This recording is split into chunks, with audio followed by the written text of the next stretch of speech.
Hey, everybody, stop working. It's time for a lunch break. Proudly brought to you by Groove Fishing, changing the way you do tackle. Sunline, the best fishing line on the planet. And Spro, makers of the finest tackle available.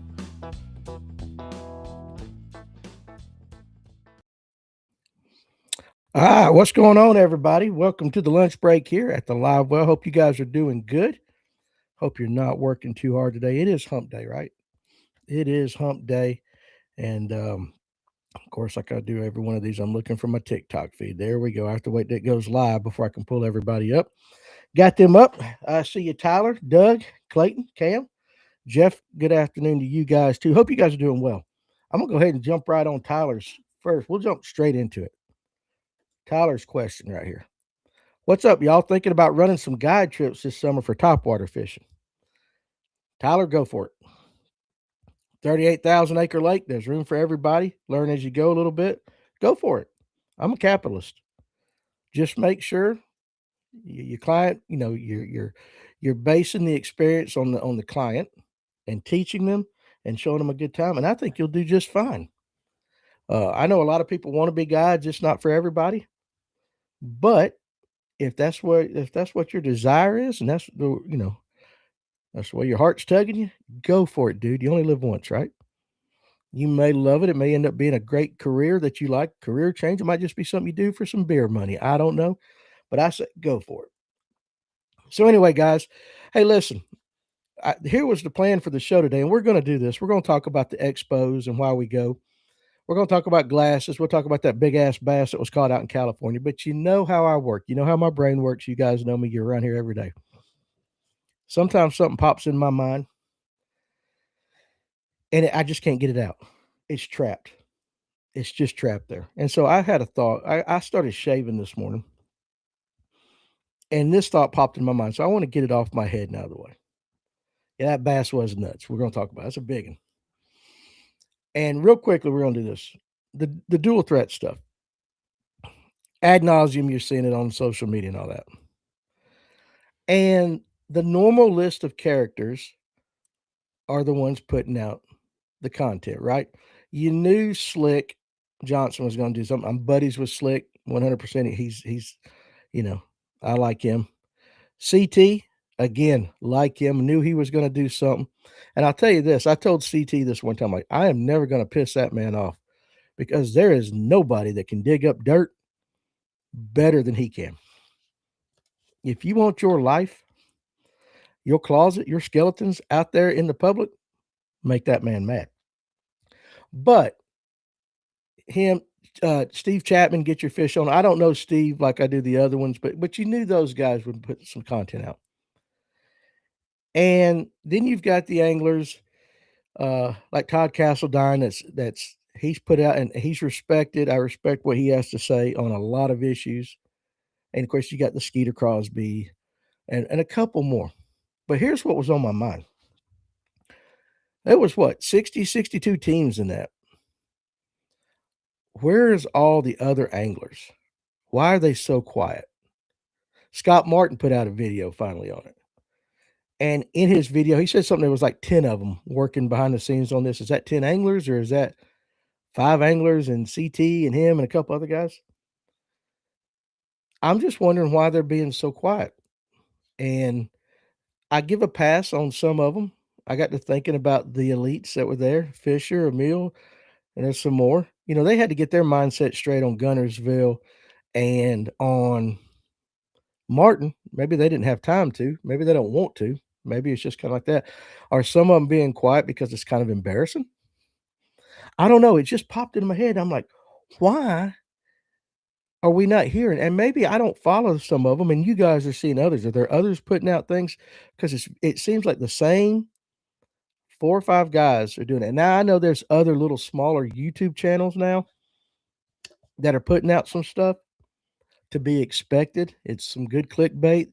Um, the ones I mentioned, Slick and CT and all them, you knew they were going to be involved in it because that's what they do. And kudos, they're finding out some stuff. They're helping to bring it to the forefront. But I really was just kinda that's what crossed my mind this morning is where are all the other anglers, and why are they not saying anything? Um, Now back to you. Okay, you read what Rob said about guiding being a great opportunity. Let's see. Tyler says, "I think they're being loud behind doors working on something, but they don't have time to be making a scene." That's possible. Okay, that could be one of the reasons. And again, there's no right or wrong answer. It was just I was sitting there thinking as I'm just shaving this beautiful mug of mine, where are they at? Why aren't we hearing from them? Are they pursuing, you've heard about law and lawsuits and stuff like that. Are they doing it on their own? Are the anglers kind of really, collaborating behind the scenes? Or all of them on the same boat? Or some of them just like, you know what? I got a fishing trip out of it. I had the money. I really didn't. I had the money to cover the expenses. So I'm really not out anything. I'm just moving on with my life. And I'm sure there are some like that. But I was just thinking that was what popped in my mind. Rob said, the reason why other anglers are quiet, they don't want the publicity or the drama. They don't want the noise. And that's, hey, listen, 100%. I can see that being a part of it. I really can see that being a part of it. But you did kind of get where I'm coming from. What is that? 124 anglers? So 100 plus anglers, and we're hearing from five of them. Now, here's a good one right here. Eric says the lawyers have probably told them to be quiet publicly. Possibly. Absolutely. Tim Wyatt, 100% of this. They have sponsors to keep happy and not piss off. Yeah, and I'm wondering if there's just a little bit of like, well, you guys, it was, an upstart league. Maybe for some of the elite guys, I don't know. I haven't talked to Emil or any of them about it. I know I've had some people ask me about it, and I don't even want to bring it up because it's going to take care of itself. They'll find the guy, and what's going to happen is going to happen. But that was just what popped into my mind. Is like I haven't heard from Angler X, Y, Z. Hell, Danny, I ain't really heard from a lot of them. And you guys might be right. There could be a ton of reasons why. I don't know. I just want to know what you guys' thoughts. They have a lot to lose. Yeah, they do. They absolutely do. So that was just uh you guys know how I work, man. I was just kind of like, I wonder. And then I've been thinking about it all morning. Didn't call nobody, didn't ask nobody. I know some of the guys that fished it, didn't call them and ask what they were doing. This is just my little brain space. My head space is just kind of like, I wonder what this guy is doing. It's going to be interesting to see how it just all pans out. Uh, how about this, Jeff Brazil? I was told the feds are going to be involved in this if they aren't already because of the amount of money involved. Hmm. This eventually will be a Law and Order episode, right? Wouldn't this make a great Law and Order episode or NCIS or something like that? One of them shows. Oh, I wonder if my wife will listen to it one day on Crime Junkie podcast or something like that. Because it really is. I mean, this is a you can make a movie out of this. All right, you really could. It's kind of like the Blacklist. Now they're chasing this guy. You never know who could be involved. We're going to find out that the Russians were behind it somehow. You got Mossad being involved. There's a lot more to it. The guy had a secret life as a spy. There's no telling where it might go. I'm really going down a rabbit hole with it. Uh, and we're not going to spend a lot of time on it. Honestly, they may all just not be surprised it was a scam. They might not be. So anyway, that was just kind of what I was thinking. I was just like, this is going to be a Law and Order episode down the line. It will be. Now, um, this is true, Tyler. This is how you get your ladies interested in fishing. We tell them it's a mystery, an unsolved fishing scandal. Let the women go to work. Aaron says it's like the fire festival guy. So it's crazy. It's crazy out there. All right, enough of that. Enough of that. Release the dual threat files. 100%. I knew you guys would come with some good stuff. All right, Expos. We know we got the Noe Expo coming up this weekend. We got the Bassmaster Classic coming up in a few weeks. I have a hell of an expo there. You've had the East Tennessee one. You've had a lot of expos here. Always the first of the year is the expo time, right? A lot of us go to them. And we kind of talked a little bit about it yesterday. Some of you guys are talking about you want to go find some deals. Is that really the reason why you go to these expos? And do you pick out a particular expo for whatever reason it is? Do you go there to shop? Are you going there looking for a deal? Are you going there looking to see the newest, the latest, the greatest if it's out there? Are you going to a smaller expo to see the smaller bait manufacturers? Or are you going to go to the classic to see just about everything out there? All right. Are you going to be seen? Are you going to see people? Do you have a celebrity in the fishing world, a angler, professional angler you want to meet? That's a lot of of what's available at some of these expos, especially like the Red Crest and the Classic. I'm just curious as to what your intentions are, and maybe some of you are like, "I ain't going to an expo. Too crowded, don't wanna deal with it. It's just as easy for me to see everything brand new on Tackle Warehouse or whatever," and I respect that as well. Um, Let me read this from Rob real quick. "I was pretty upset that a few anglers or acquaintances never asked me to fish with them knowing Lake Okeechobee is my home lake. Now it's a blessing that I wasn't. Who's laughing now?" Yeah, right, Rob. You're right. You never know how it pans out. You got lucky. Tyler said, "Expos are always great and bad news for me, except the Dallas Safari Club. I was too poor to do anything there." Hey, listen, let's talk about that. I went to again, last Friday, I was up in Nashville at the National Wild Turkey Federation. I was working for Digital Sportsman.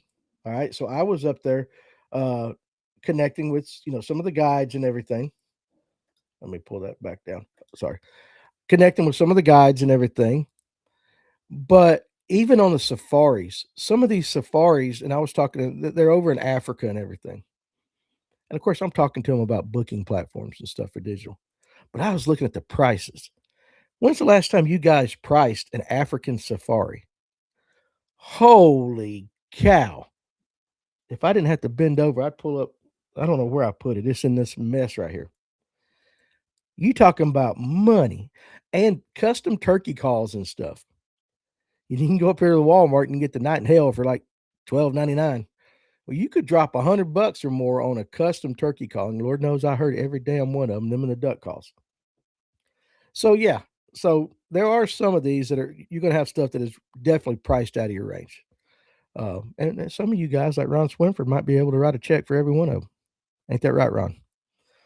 Um, Expos are always great and bad. Again, I read that. Sorry, I need to go to the classic. Yeah, this is gonna be pretty cool. We'll be there.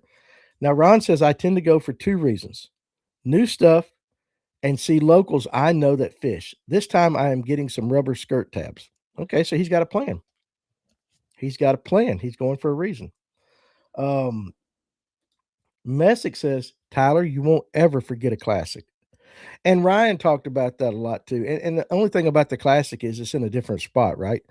If it's close to you and easy, you're going to go. Like Noe's in Cartersville, but now he's doing one in Greenville and he's doing one down south somewhere. So, branching out a little bit. Um, Trey Crenshaw, have you priced an elk hunt lately? It's stupid. I can imagine. Inflation, right? Inflation. I wish, let's see. Hold on a second. I have some of them right here. Let me pull out this. Yeah, here's one with pricing. I'm not going to name the name because I have to email them. Still doing some stuff. Um, let's see. Here's a price sheet. Let me see if I can find you an example. The trophy fee. This is just trophy fees on this thing. Like the trophy fee for a sable, 42 inches or greater, it's $7. For a roan antelope, $9,000. If you want to go pop you a zebra, $1,800. Trophy fee for dangerous game. Listen to this. This is dangerous game. Cape Buffalo under 38 inches, 9,000. Cape Buffalo under 40 inches, 10,000. A hippo, 15,000. Crazy, crazy. And that's just your trophy fee. And that's not even counting the actual guide costs and everything. Jarhead says the shopping is what makes a classic good for me. Got some real great deals. Yeah, you'll find some deals. Um, but it's like there some of the things that you can do out there. And again, I haven't priced an elk hunt. I have not priced that, but that was just your trophy fees, not your guide fees, not your travel. You probably got 40, 50 grand in a safari. I bet you do. Um, Jeff Brazil. I'm going to the classic to see some friends and feed my glide bait obsession. Several builders will be there. I could probably fund a couple of safaris for what I'll spend on glide baits. I get it. So you're going though for a specific reason. I haven't heard any of you guys say I'm not going to any of them just because I'm not an expo kind of guy. And I know you're out there. Dane said the Florida Noe show will be in Pensacola. Okay, there you go. Um, Tyler says anyone fishing the Barnes March 1st tournament, I'm gonna try and outscope the local hammers. Have fun with that one. Oh, Dane. Now listen, if y'all want to go see Dane, y'all come see me Friday, Saturday, and Sunday at the Dugout Bait and Tackle booth, just inside the front doors. Deals too good to be advertised. Dane, did I do that well? Did I do that well? You can find listen, you're gonna find some good deals there. It's a place, and I'm not talking about Noe specifically, but a lot of these expos, it's a place to get rid of some older inventory to bring in the new. You get some really good deals on that. It's where you're gonna see a lot of guys dropping new baits, showing this year's things. I'm thinking of Buka and his bull shad, that herring. We talked about it yesterday. Like, if you're into bull shad stuff, that herring he's got out there is wickedly looking. It looks wicked. It is wicked. And so Mike will be there. And then actually, Mike was showing Mike's his expo schedule start of the year is just insane. So he's got 4 more he's got to do. He's doing this one, he's doing another one at Noe's, and he's doing 2 more. And a lot of these guys make a lot of money or a big chunk of their income on expos. They put a lot of money into doing the expos. But the return, if you got what the people want, the return can be very good for you. Uh, Dane, you are welcome. You are definitely welcome. Let's see. Tyler said the most money I've ever spent was $6,000. Oh, and that was a down payment on my boat. I don't imagine what I have to spend $9,000. I don't have $9,000 to spend on the Cape Buffalo. Okay, I was thinking you spent $6,000 at an expo, and I'm like, dude, let's go. Tyler got the money. Buka is the best. You know what? Let me tell you this about Buka. He's just one nice SOB. He is just nice, at least to me. Maybe he's been mean to one of you two guys, but with me, he has just been one of the nicest, sweetest guys to deal with in this industry. Maybe not everybody feels the same. I don't know, but I have not had a second where I could say there was a negative experience with Mike Buka. And he's smart as hell, and he'll show you how to throw them things. iCast is July 16th somewhere. It always falls around July 16th and all that. We'll be going. The podcast guys will be down there with me again this year. I'll be down there working for Digital Sportsman. So they'll be doing the live wells biddings, the stuff for Fish North Georgia, while I am in a booth going, hey, what booking platform do you use? I am just the bait to get them in the booth. A lot of guys in South Carolina always buy the orange colors and soft plastics at the Noe. Is that because they're not available up there? Is that because of that? Is that just maybe that's the reason you go to an expo that's a regionally based expo, because there are things you can get at that one that you can't get in your home state or in your one that's nearest to you. It's a good point right there. Dane, guys, I want to know if you guys have ex brides and stuff like that. We have the Yamamoto Uni at the dugout booth. Dane, what are you guys having at the dugout booth? What is dugout bringing? Where's Jamie Koza? I need a list. I'm just kidding. I'm sure it's gonna be some good stuff. And you know what? Can I give you guys a little? I'm sure he won't mind me saying it. When you have guys like Jamie Koza, and you are, he's also you have Kennesaw Baits. That's his distributorship. They are very helpful with smaller companies, smaller tackle shops, smaller things that are wanting to go to these expos, and they are willing to help you out too as well. And I know the one time we did the Noe show a few years back, God, it'll be the last one. Not because Noe was a bad experience, just because we ain't set up to do expos. We're just not. We were never set up to do it. So we basically took our entire shop down and moved it. Dane helped us that year. And it was a good experience. But you got guys like Jamie Coes and them that are really, really helpful. And so there's a lot of collaborations going on behind the scenes that you guys will never know about. And that's a good part of the fishing industry that you guys never hear about. It is, we always see the drama and the negative stuff out there, but there are some really good people in the fishing industry that are willing to help each other behind the scenes. And I know the dugout and Coes and them helped us the year we went down there. So, but yeah, if you want to throw out, Dane, what you guys are going to have. Now, Neil Scoggins says, I'm going to the Classic Expo for the tackle. My wife goes with me for the free stuff. And you will get some free stuff, right? A lot of them have get some stuff when you enter the doors. A lot of the booths will have hats, stickers, things like that. Take it, take it, take it. It's a very good form of advertising, a very good way to get their brand out there, right? Now, I will say that you generally get a lot more of the cooler free stuff in my experience, from the smaller guys. The big national name brands, they'll give you some stuff and all that, but some of the cool, unique stuff you get is from the smaller guys. Let's see. What's up, Coleman? Uh, is Buka's booth next to the shock boat demo? Oh Lord, Tim, good. I should have read that one first. But he's nice, dude. He's nice. That's all I'm gonna say. He is nice. Uh, Dane Hunter, 2 years ago, I sold a guy $10,000 in reels and over $6,000 in mega bass rods at the Noe show. Some people drop a lot of money for sure. Uh, Jarhead on TikTok said $11,000 bull elk with rifle in New Mexico. Oh man, that's crazy. That's crazy. I wish I had that kind of FU money.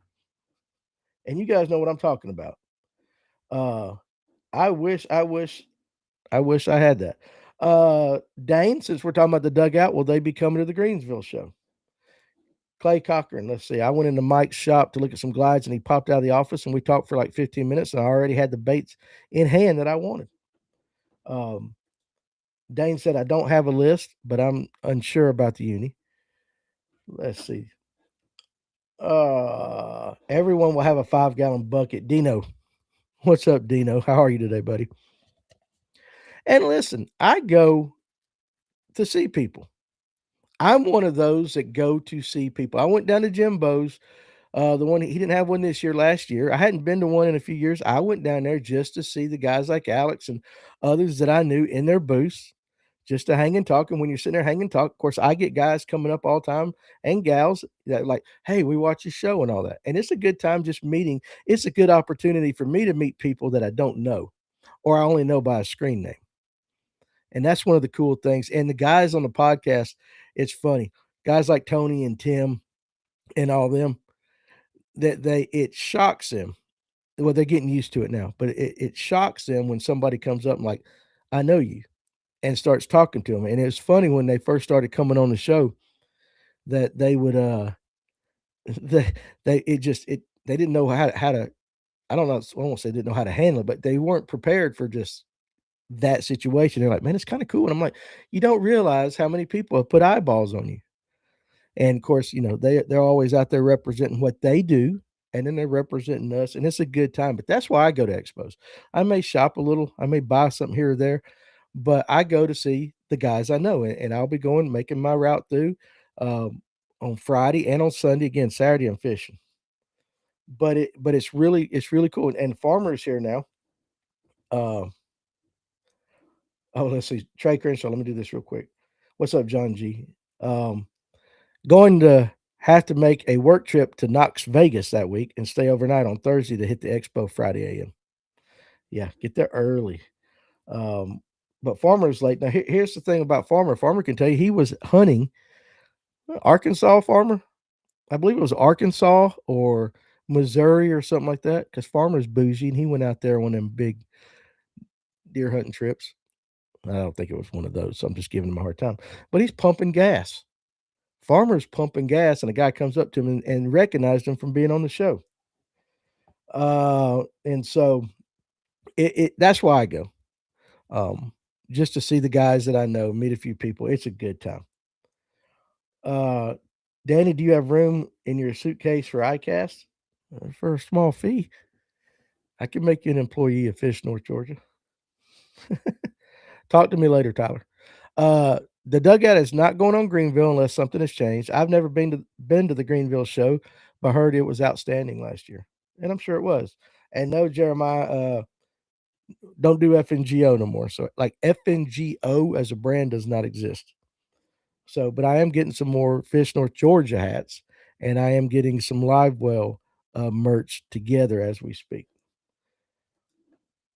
Doug says, actually, at any expo, you never know who you will meet. That's how I met Danny and Tony. Kevin, aka Father Time. Now they feel like family. And that was at the GOM Blast over in Emerson, just outside of Cartersville. And listen, this is how it works. Like, got to talking to Doug there. Doug had watched the show and all that. Got talking to Doug. Next thing you know, I'm in Kentucky hunting with Doug. You can make some good, lasting friendships at some of these things, and you do meet some pretty cool people. Oklahoma, that's where Farmer was at. He was in Oklahoma. Dino says show equals connections. And I think that's the biggest thing about these expos. That's what's most important. Yes, a lot of guys are going to sell things. A lot of guys are going to get your baits out there, but it is the connections that you make.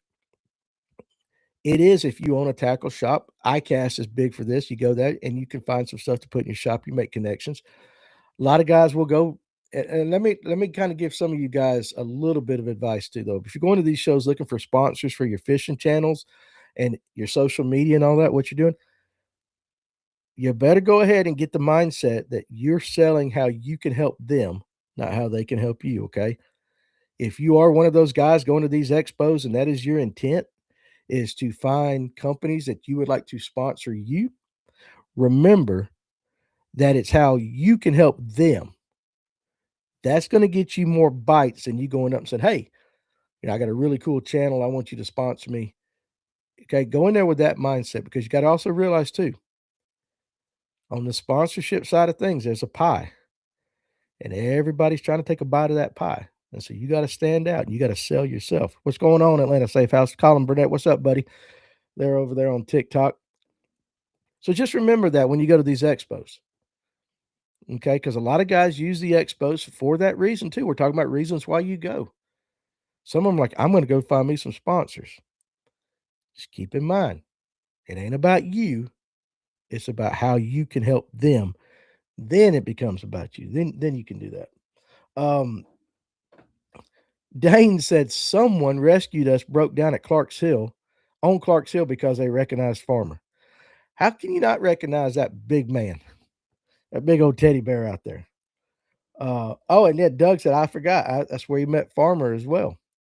Actually, that's where I met Abby. That's Coleman's now wife with Superior Trailers. You meet people through all that, and it's pretty good.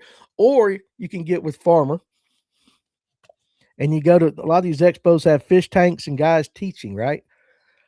And you can watch him turn blood red, and other guys sitting there that when they have a guest speaker that's not from Georgia telling you things, don't throw this like this. And we're like, hell, that's all we do here. And you watch guys like Farmer start fidgeting and shaking a little bit. They're like, uh, no. And he wants to say something, but he's very polite. He didn't. Off topic. Just talked to the owner of Savor Rod Floats. Great guy, great customer service. There you go. Good to give him a shout out. And especially listen, I'll tell you guys too, if you're in the market for a safe, and I ain't talking about a cheap one, I'm talking about a safe. Like when I say cheap, I'm talking about those that, you put your valuables in and they're going to burn up in 20 minutes if you ever have a fire, something like that. If you got a lot of valuables, whether it's guns, like Father Time, his wife's purses, jewelry and all that, you guys need to go down to Atlanta Safe House and check them out. It is freaking crazy. They got some good stuff down there. Jake will set you up. You know who has great customer service? Bay Marine and Kennesaw. Those people are so nice over the phone and helpful. There you go. Nice to give them a shout out. You should come to Rome and interview the president tomorrow, Danny. I'm sure you could get in. I would like to have an hour with Donald Trump. I would like to have an hour with him. And I don't think we talk politics that much.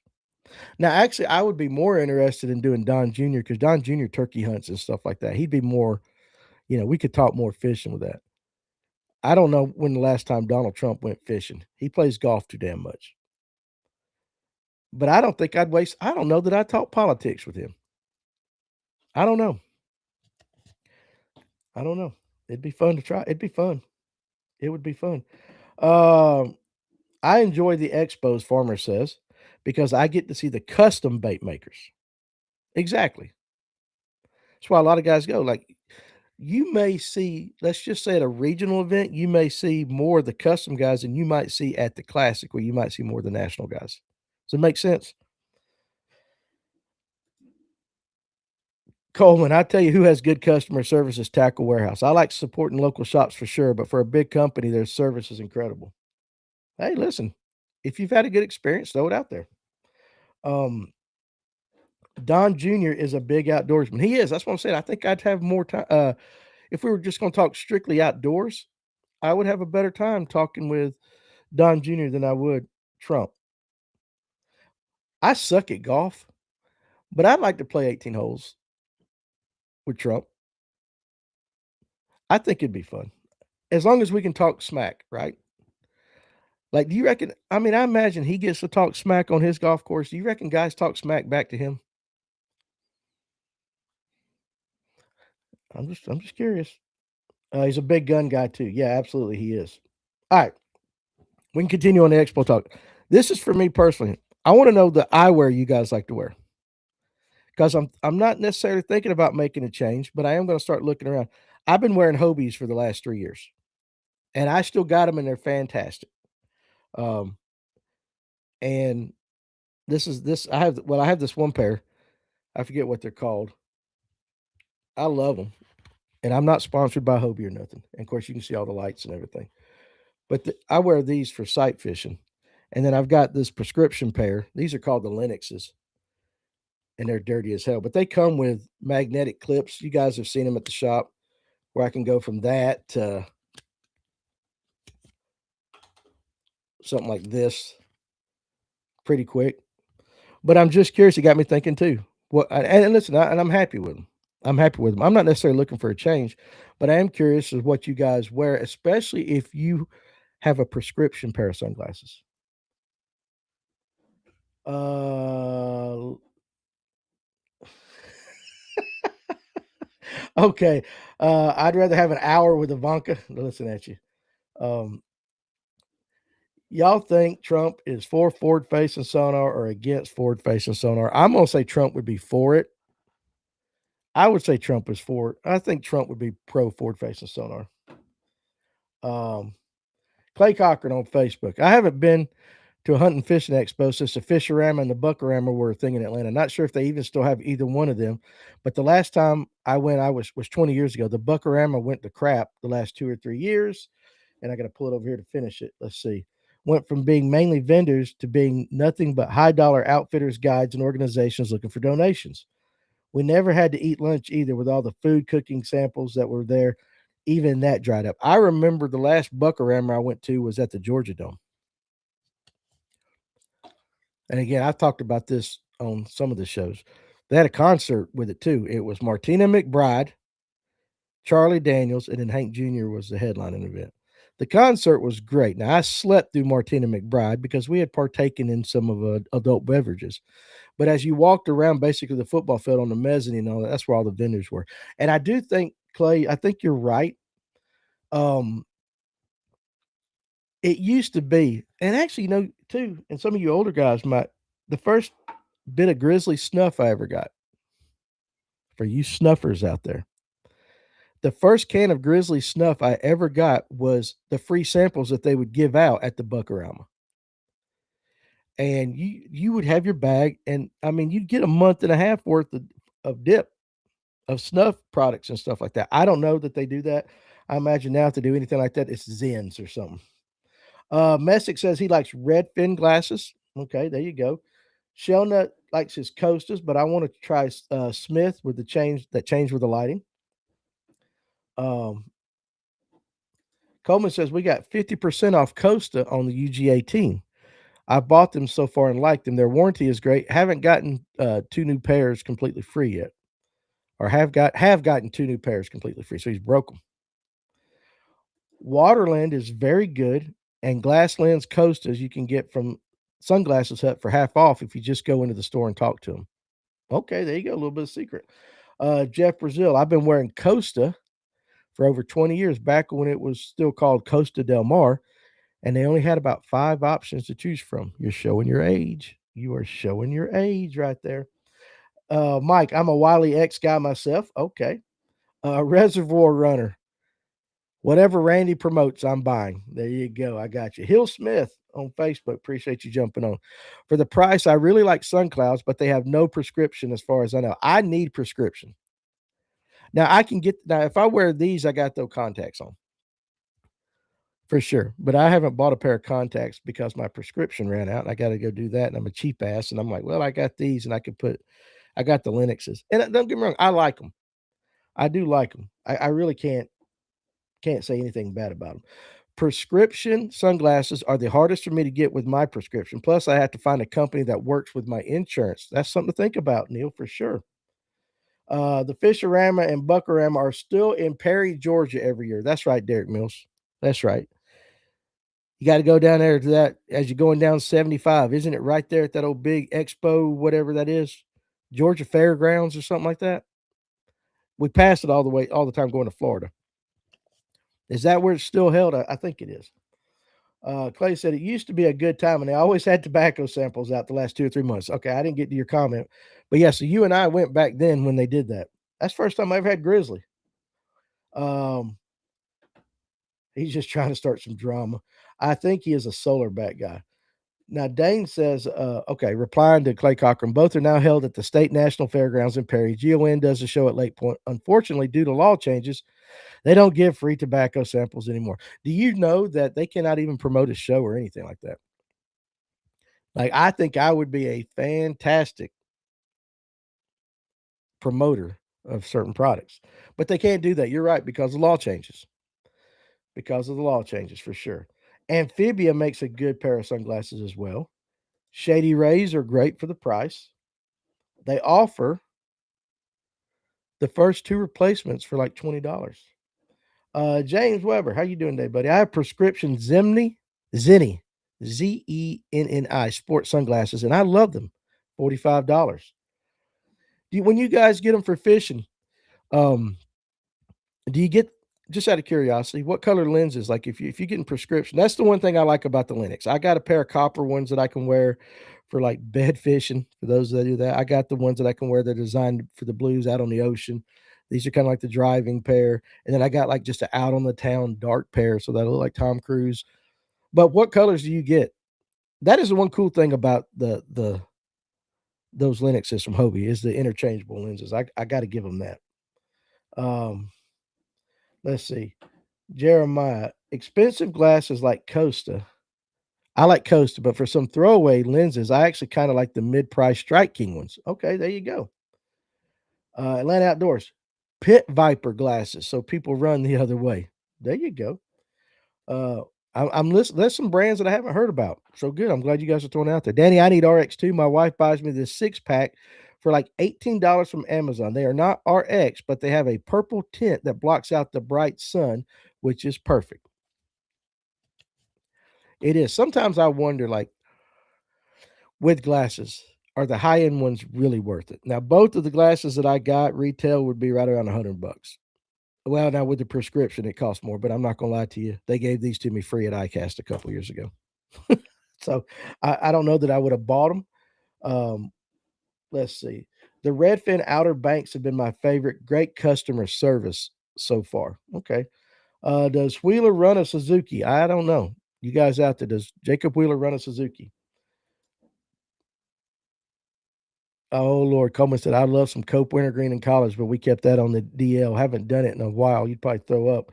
In high school, take bubble gum and you had your mouthpiece in football, but you could roll your gum out, put you some in, roll it up almost like you're doing a blunt, push it down in your mouthpiece and stick it up.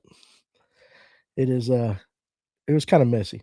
Amber lens is the best, I like that. My girl would kill me if I dipped. That's because you ain't the man of your house there, dude. Come on. Man up right there. I'm just kidding. Don't start. Blue, gray, and amber lenses pretty much are the only ones you need. For my general use, I have blue lenses because it's the darkest I could find. Sight fishing, I use the green coasters, and I have found yellow for morning and driving. For morning driving. Okay, there you go. Neil said, my pair of coasters. You guys are really throwing out the comments on the glasses today. The pair of the coasters I have now cost me over $500 with insurance. With insurance. Prescription glasses aren't cheap. I hope you take care of them things. Like, don't go to the beach with them things on. Cam goes, I got the bluish green lenses. Dane says, I like blue lenses for clearer water, brownish lenses for stain and dirty water. There you go. Clay, I have Costas, Waterland, and Suncloud. I have glasses and poly lenses. I want to try, is it Baggio or Bahio? I see them all over the place. I don't know how the hell to pronounce it because it's supposedly the original Costa owner, which that is what I've heard as well. I would also like to try Redfin and Blue Otter. I believe they both have Zeiss glass in them, like the like the binoculars and stuff or the gun scopes. There you go. Waterland glasses are pretty good and comfortable. Um, let's see. Wheeler does run a Suzuki. They're saying right there. He made the swap to Suzuki this year. Atlanta Outdoors. The XVXV ones from Amazon are polarized and come in a 3-pack for like $20. I could see fish well with the amber and blue lenses. There you go. My $15 Walmart glasses do me fine, LOL. I can't see spending that much other than for the warranty. Yeah, Coleman said that sounds like flavor hell for sure. Wheeler, again, another one. Wheeler joined Suzuki last year or this year. Okay, off topic. Are you guys seeing the sun down there? Up here in Pennsylvania, we can't string 2 days of sun together for months now. We have had a little bit of sun this week, but now we're stuck in clouds because we got a front coming in, but it is warmer. Okay, it has warmed up. We have had some high pressure sunny days here lately, and it generally occurs when guys are having the opportunity to go fish. So it's not the best of times, but we have had a little more sun than you guys have. My daughter lives in Virginia, and so we get weather reports up there. You guys have been socked in. All right, here we go. Rob, because Rob's always got he's always got his opinion, right? Sunglasses are overrated. I always go with a deal or a discount. Whoever gives me a deal, I'll go with. I'll never pay full price. And I get it. I get it. Trey says, I get tired of taking my coasters off and on for readers. Now that's something you guys haven't even thought about yet. We ain't talked about readers, and some of us are there, right? Let me finish your comment. To be able to see the retired lures, so I found these magnifying stickers to put inside the lenses that make them like readers. It's a game changer. That is the one thing about these. Now, my old prescription, I actually had trifocals. That pair of glasses that I wear, I have 2 set of glasses. If you ever see me wear the thinner ones, those are trifocals. But even now, those are like 2 years old. My prescription has definitely changed. And so you're supposed to raise your head a little bit to see to read. If I have these things on, I have to take them off. There's no way in the world that I could see it. If you're ever fly fishing and you get in those really fine knots and stuff like that, it's impossible without readers. And so, like when we did that fly fishing video where we did the 5 streams in 5 days, you can see me with readers on, and you're trying, and it's awful. It is awful. But you're right. As we get older, as we become more seasoned, Trey Crenshaw, we do have to do that. I actually like that idea. Magnifying stickers to put just inside the lenses that make them like readers. It is a game changer. Reservoir Runner. I don't buy high end sunglasses because I am forever breaking or losing them. That's why I don't buy expensive rods. Not gonna lie. I'm given some expensive rods, but I am not gonna go spend my money on an expensive rod because I suck at taking care of them. They get thrown down on the boat. I step on them. I break guides. I'm bending guides all the time.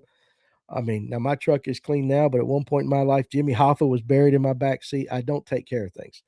Glasses are the same thing. I used to have some Costas and all that. I had some Oakleys back. None of you guys have said Oakley. That's kind of a shock. None of you guys have said Oakleys. Um, but I had some of those back in the day. If we ever went to the beach, because my dumb ass, old tubby me going 100 miles an hour down the sand, and I'm out there in the ocean just flopping like a damn dead whale. I'd always lose them, and my wife would get so freaking mad at me. It happened every year. Uh, Try the Fishaholic with readers if you need a prescription, Doug says. Doc says you can't lose cheap sunglasses. Expensive ones are a different story. 100%. Now, Clay talking about lenses here. Boy, we're hitting it. Sunglasses got you guys commenting really good today. Yellow for bed fishing and low light cloudy days. Costa's price keeps going up, but the quality has not. They still make good glasses, but they used to make them better and they were cheaper. Okay, there you go. Derek Mills, what are you doing today, buddy?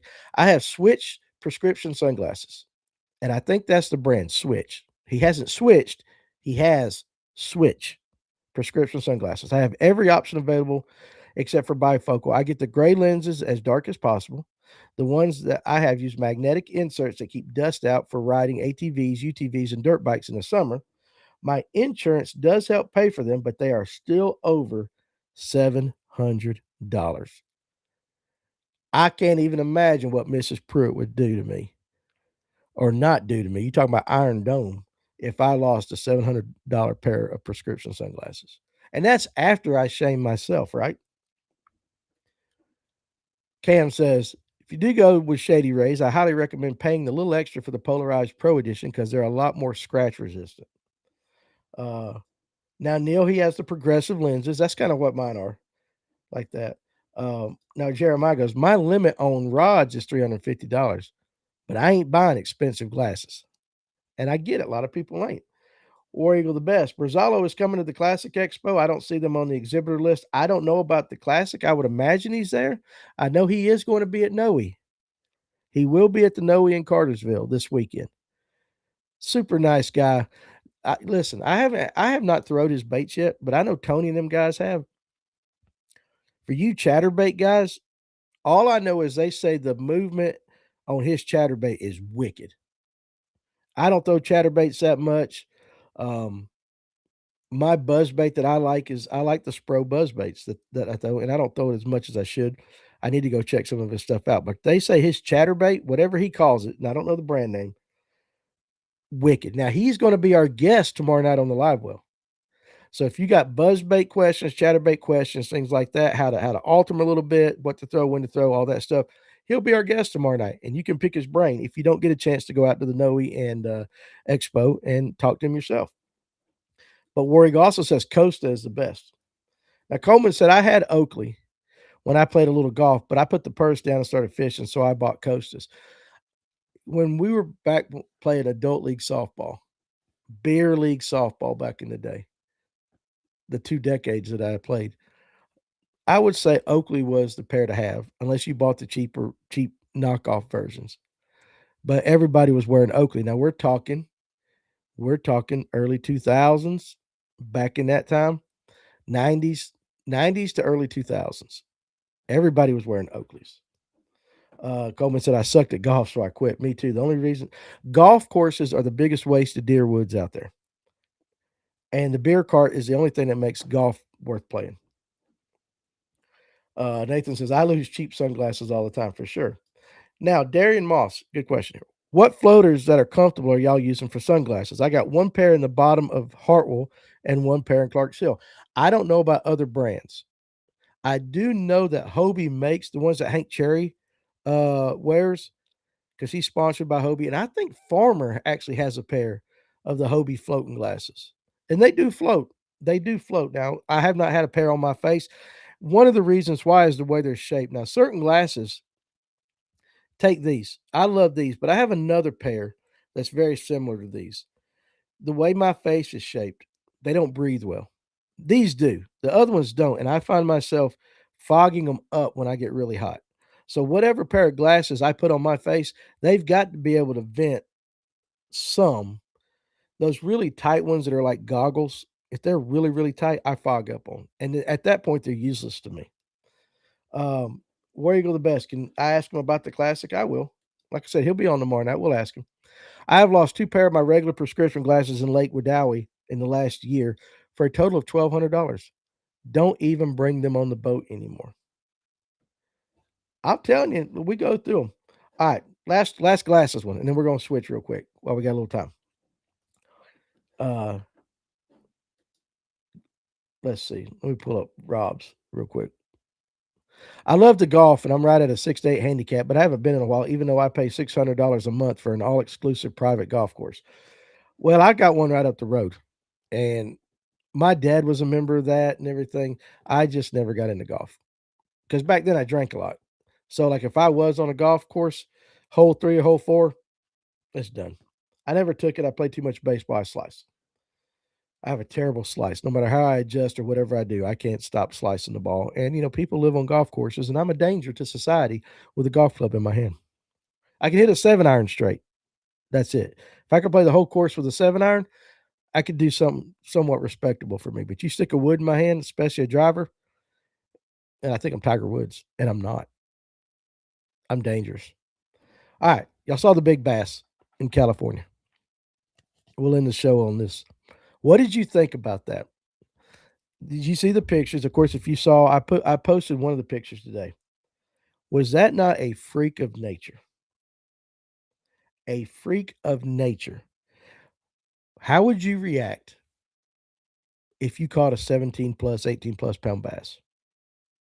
And I wonder how the fight was, in all honesty, because a lot of guys say with a big largemouth, they kind of get spongy, especially this time of year.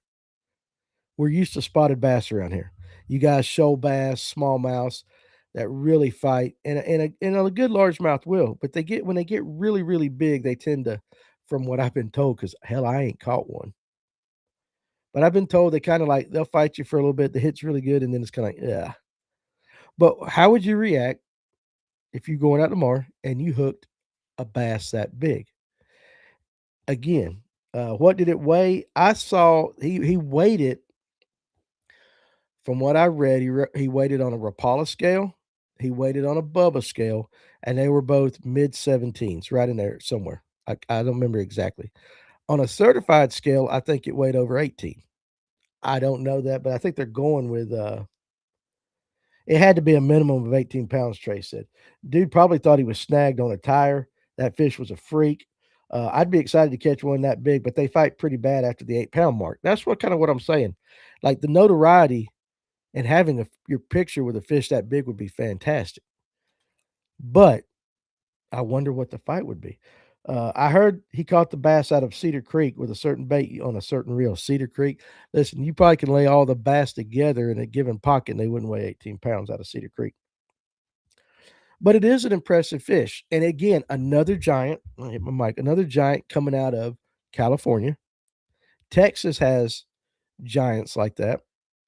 He caught it on a sea rig. Is that what he caught it on? I would have quit fishing, mission accomplished. That's South Carolina state record. Ours is 16 pounds, 6 ounces. Do you guys really think that the world record caught out of Georgia by Mr. Perry is really 22 pounds, 4 ounces? Like, if it was weighed on our scales today, do you really think it was that big? Now, I have nothing to dispute it and say it's not. But I've heard a lot of people look at the picture and experts and all that saying there's no way that bass weighed 22 pounds, 4 ounces. And that is an extremely big bass for the South. That is a monster bass for the South. Do you think it's legit? Now, granted, we have no way to go back and test it, but how many of you guys have seen that picture of George Perry's fish go, "Yeah, okay, that's legit," or you've gone, I don't think so. Um, Cam said you would have probably heard me yell at my house, if he caught one. Um, oh, when he caught his 10-pounder in a pond. I couldn't imagine 17, no, for sure. 17.6, and he released it. Tyler said, "Nope, Perry definitely didn't catch a 22-pound fish." No, the Perry thing is BS. So a lot of you guys don't believe it. And again, I'll probably make a short out of this. And this is Georgia boys talking. We don't believe it was 22-4. Um, Caught a 10-pounder, and the fight was good for about 1 minute, and then it just gave up. I would like to know what he was throwing line wise as well. I've wondered that because all we have is a picture, right? And I forget the entire story and all that. I did hear that he ate the fish, not the guy that caught this recently, but George Perry. So he took it home and ate it because that was a lot of food back then.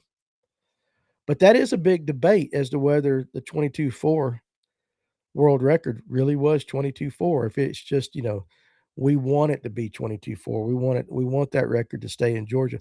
But it leads to another thing. Why do we not have big bass like that caught in Georgia anymore? The Dale Hollow smallmouth was BS too. Okay, Tyler says. Uh, I want you to catch a 10-pound spot. I'd love to catch a 10-pound spot. I'd almost rather catch a 10-pound spot than a 17-pound largemouth. The notoriety with a largemouth, might be it, but I just take a 10-pound spot. I've never caught one. Uh, okay, now War Eagle the best. Here we go. I believe in the Perry fish because of the generation of folks that lived at that time. You're basically saying they're honest back then, right? Uh, Perry was the first minute shaker. Trey Crenshaw said, if that dude caught a bass that size out of that body of water in California, there's likely a bigger one or more that size in there. For sure. I've asked that question to a lot of guys about spotted bass on Lake Lanier or Carter's Lake or any of these lakes around here. You see guys catching high fives and sixes. What do you think is the biggest spotted bass in Lake Lanier? There's that one Big Becky, as Kaz Anderson likes to call her, down there lurking somewhere. Do we have a 9 or a 10-pound spot in Lake Lanier? Is it possible?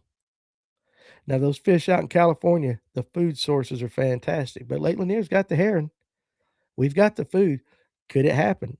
Most of the guys I ask that question to that fish Lake Lanier a lot say no. They don't believe it's there. But there's always the biggest fish in the lake of any given species. Just what is it? The world record is that fish from Japan, honestly. Okay. Spotted bass is what I'd say took the largemouth away.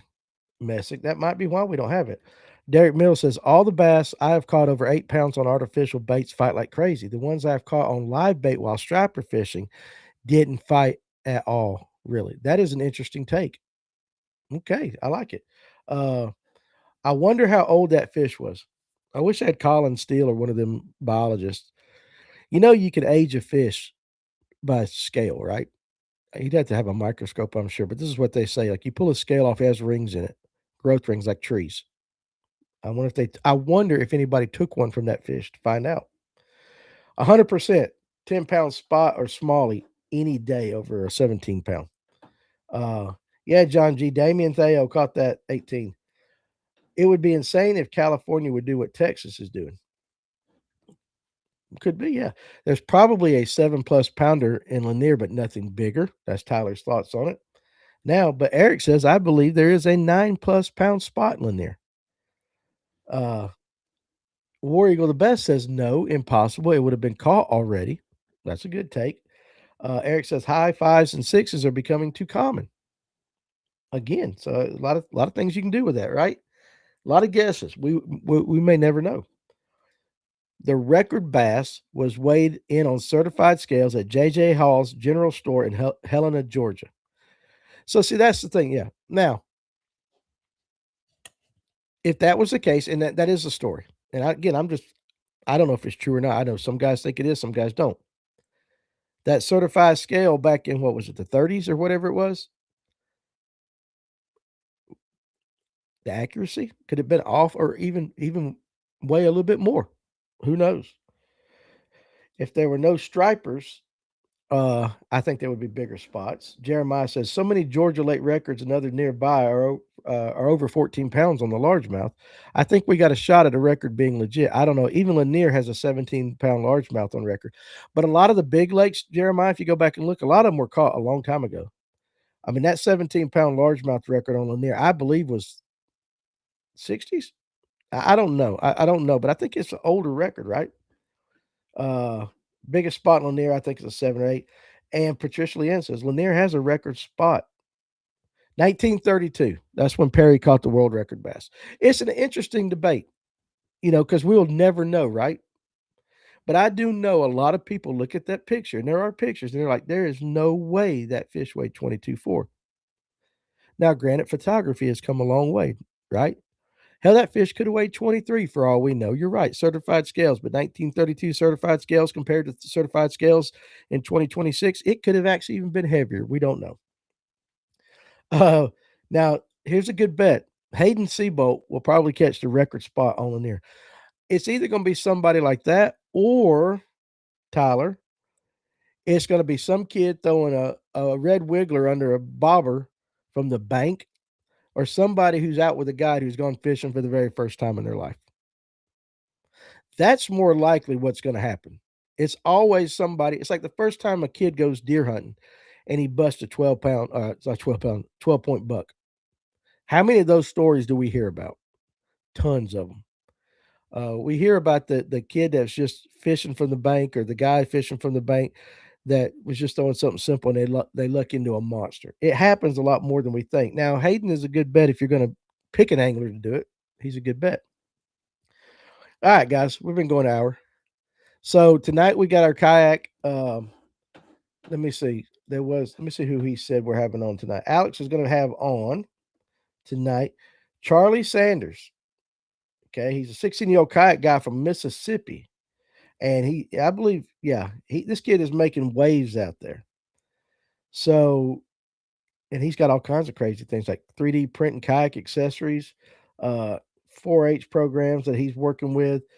He's national scene in tournaments in the KBF and the Native No Limit tournament. So anyway, that's who's going to be Alex's guest tonight on the kayak show, Charlie Sanders. So that'll be an interesting one for you guys to watch. And again, you don't have to just be a kayak angler to watch that and enjoy the information.